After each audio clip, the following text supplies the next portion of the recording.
વ્યક્તિને જગતમાં સર્વ પ્રકારનું સુખ સાંપડ્યું હોય, સત્તા સંપત્તિ હોય, માલ મિલકત હોય, પુત્ર પરિવાર હોય, છતાં એનું મોઢું એરંડિયું પીધેલું એવું લઈને ફરતો હોય, મનમાં આધિ વ્યાધિ ઉપાધિના પોટલા જાણે એની ઉપર જ આખા જગતના પડ્યા હોય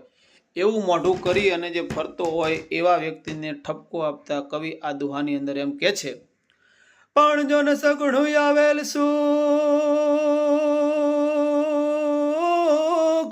હે જો ને સગડું આવેલ સુખ, આ તો જો ને સગડું આવેલ સુખ, એને જ્યાં લક્ષ્મી આળો ટાલીએ